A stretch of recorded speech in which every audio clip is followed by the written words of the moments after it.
last few weeks, the COVID-19 pandemic has changed and is changing the way we live our lives. With the closure of schools and therapy centers, families and service providers in the special needs community have had to change the way they meet the needs of our loved ones. Here's what a few of our service providers and families have to say. Hey everyone, it's Sean and Anasha from Shayla's Voice, and today we have some special guests from All About Communications, Christina and Hannah. Hey, Christina and Hannah, how are you doing? I'm good, thank you. Thanks. Awesome, welcome guys. Thanks for having us. Yeah, we're excited. Pleasure. So tell us a little bit about All About Communications. So we're a speech and language mobile clinic for the most part who operate in Durham region. And we were about to open up an office in Peterborough as well, but that got put on hold. But we do have a clinician up in Peterborough. We offer assessment and therapy for children and adults who require additional support with communication. In regards to offering supports to children and adults, are there any specific diagnoses that you cater to, or? Right, so we're our general practice. So I would say the majority of the sort of diagnoses that we see are autism, Down syndrome, any of those neurodevelopmental disorders, global delay. We also do see a lot of kids with language-based learning disorders, as well as kids with speech sound disorders. In looking through your website, we noticed something interesting called Weehands. So didn't see that on a lot of the other websites. So can somebody tell us a bit more about that? It's a sign language program. Actually, we're not providing Weehands anymore. We've started up a signing program for mothers, fathers, families with young children to kind of build that communication gap, introduce certain vocabulary. It's called All About Signing. So we've started that, and then it's kind of been put on hold for now, but we're trying to figure out how we can still provide that type of communication to families, maybe via Zoom, small groups or something like that. So that's in the works. How has COVID-19 impacted the way that you do business? So we are no longer doing face-to-face, obviously. We have switched to online via Zoom telehealth services. So we are able to do assessment and therapy for most of the children on our caseload, and most of the children out in the community and adults. We see mostly children, but we can do teletherapy now, which is really cool. How has it been in regards to scheduling, parents reaching out to you, or are you reaching out to the parents and saying, hey guys, we now offer this, are you interested? And what are the parents saying? All our clinicians called rather than emailed, spoke to all our families on their caseload, told them the situation, gave them the option of doing teletherapy, saying this is the safest and obviously the direction that we're going in. Once we did the week-long webinar and all the clinicians were ready to go, we launched and we offered a 15-minute, and we are still offering a 15-minute trial to show parents. I think it sounds scary, like teletherapy. How are you? We're so hands-on in session. How are you going to help, right? On a computer screen. So even I had a hard time, like, I don't know if I can do this. But then once you actually see the capabilities of what technology can do, it's actually incredible. So I think parents are actually surprised that we can still provide speech therapy for a range of goals. So I think so far we haven't gotten any negative feedback in that 15-minute trial that we're showing parents. Right after that, they're setting up an assessment or they're setting up a session. So far, so good. And what we're finding as well is that even those kids that we wouldn't necessarily think are good candidates for teletherapy, we usually provide a lot of parent coaching anyway when we're in person. So we've switched that sort of hands-on with those early intervention kids and kids that maybe are more severe on the spectrum. We've switched to doing more intensive parent coaching.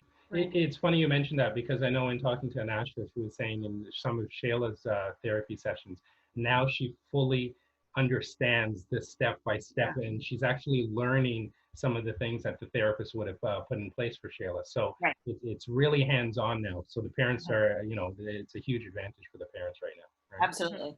What would you say is the biggest challenge though? that you're trying to overcome in teletherapy, if anything?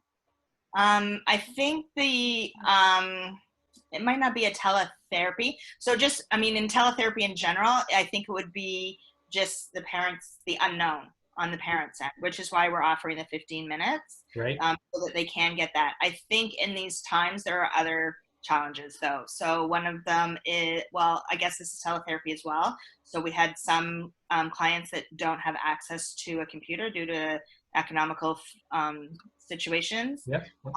So there's that, not having access to the technology and the internet, which is a factor. But also because of the economical times we're now living in, a lot of parents aren't able to afford to pay for speech and language services as well. So to support families. Absolutely. And that's what that matters. That's how we support our families. And Right. I know that you guys are definitely doing that.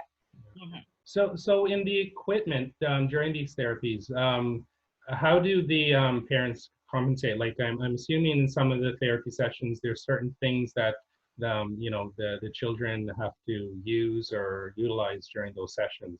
How are people being creative with that?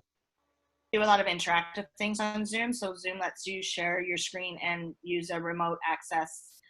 We can give remote access to our clients, so we can play lots of interactive games and stuff. Okay. So, but that really, the remote access part really only works on a computer. So when parents only have iPads or phones, that's a little bit more challenging. And then access to reliable internet. So for instance, Hannah lives up north and doesn't always have reliable internet. So she's had to plug her computer into her. Cross my fingers. No, because her husband's not allowed to play Xbox when she's doing teletherapy. How do you see this impacting the way you do business going forward, the way that you provide services going forward? So going forward, I think teletherapy was always on our radar. We'd had some people, because we live sort of on the edge of rural Ontario, the edge of the GTA out on the East End. So we've had a lot of parents or even like service navigators from Autism Ontario have asked us to provide therapy in rural areas. And it's always been on our radar to do teletherapy. We obviously caught up to speed pretty quickly, because as long as they have internet, we can provide therapy. We are also now, because we're licensed in Ontario to provide therapy, we are licensed all over Ontario now. So not just in Durham region and in Peterborough. We've already picked up clients in York region, and we're going to start advertising out into Northern Ontario as well. So this has catapulted your business into the whole teletherapy realm. Yes. Yeah. And We're joking about the silver lining of all this. Yeah, like if we have to think of the positive of, we worked hard to build this company and we're proud of it and we love supporting our families and the community, and then this happened, and it's just that silver lining. Let's reach other families that probably want these resources and didn't know about it or couldn't get to the clinic or something for speech. Now we're able to connect with more families, hopefully. So the silver lining. Yeah. Absolutely. So speaking of the silver lining, so if you had any final words of encouragement for the families and other service providers, because I think they could learn a lot from what you guys are doing right now, what would that be? Being at home with 2 young kids and trying to work too, honestly, my motto has been, this too shall pass, one day at a time, and multiple cups of coffee. And we're here to support our families and our community any way that we know how. We love everybody, and we just, we can't wait for this to be over and start another chapter. So. Awesome. Christina? Not having young children at home, my child is home. I am not facing those same hurdles that Hannah is working from home with 2 young children, but and she's doing an amazing job. But I do hear a lot from our clients and on social media about how stressed out parents are and having to homeschool their kids and teach their kids. And I just want to say there's more than one way to learn to educate your child. It doesn't have to be on a computer and learning through a book. You could be cooking with them and taking walks and talking about things. And It doesn't have to be expensive. You don't need to buy expensive toys. You can roll a ball back and forth and communicate with your child. So just know that we're out there. Our plan is to do more outreach as the weeks progress, now that we're up and running with our teletherapy in our business. So expect to see us around. I know one of the places is where we're talking with Autism Ontario right now to help with some of that outreach as well. So That's awesome. be there, and we'll, if you need anything, just give us a call. Excellent. Thank you for that. And if somebody watching for the first time, how can they reach out to you? How can they connect with you? So you can give us a call. Our phone number is 905-410-0311. Right now, the extension you would call is 201. We've changed that up a little bit, and that will come directly to me. You can also email us at info@allaboutcommunication.net. On Instagram, we're all_about_communication_inc. And we're also on Facebook, All About Communication, and our website's allaboutcommunication.ca. Perfect. Great. Perfect. Well, guys, thank you so much for your time, and thank you for doing this with us. Thank you for chatting with us today. And any which way that we can help support you guys, again, let us know, and we are in 100%. Thanks. Thanks, you guys are great. Thank you. Thank you. Thank you for watching. Please continue practicing social distancing, hand washing, and limit all non-essential travel to help flatten the curve. Whatever platform you're watching on today, we ask that you like, subscribe, share, and take a moment and comment below and tell us about your experience.